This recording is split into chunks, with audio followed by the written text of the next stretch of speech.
ఉగాది పర్వదినం సందర్భంగా రొంపిచెర్లలో తిరునాళ్ల నిర్వహించడం ఆనవాయితీగా వస్తోంది.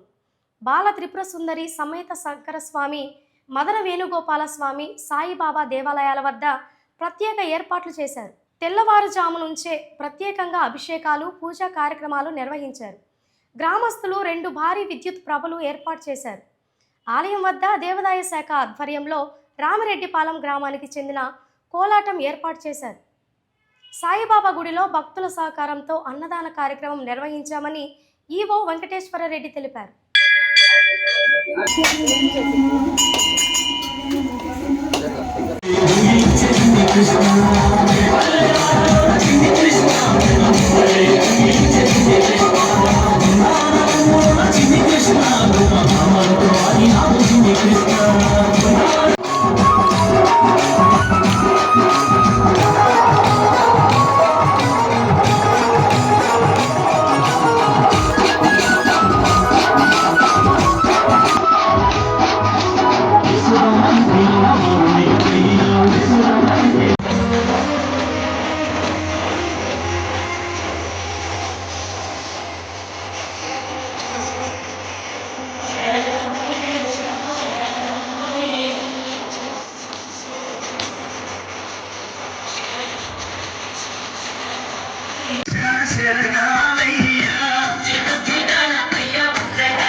శ్రీ బాలా త్రిపుర సుందరి సమేత శంకర స్వామి వారి దేవస్థానం ఉగాది పండుగ పురస్కరించుకొని విశేషంగా పలు చుట్టుపక్కల పలు గ్రామాల నుంచి వేలాదిగా భక్తులు తరలి వచ్చి తమ మొక్కుబడులను తీర్చుకొని స్వామివారి తీర్థప్రసాదాలు స్వీకరించి స్వామివారి కుటుంబ పాత్రలు కాగలరు.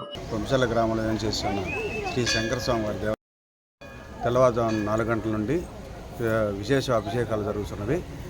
దేవాలయం పూర్తి అలంకరణతో పూల అలంకరణతో భక్తులు నిండి ఉన్నారు, కొలువై ఉన్నారు. భక్తులు పొంగల్లో ఈరోజు పొంగల్ చేసుకొని స్వామివారికి పొంగల్ చెల్లిస్తారు. అలాగనే ఆంధ్రప్రదేశ్ గవర్నమెంట్ వారు మెడికల్ క్యాంప్ ఏర్పాటు చేసి ఉన్నారు.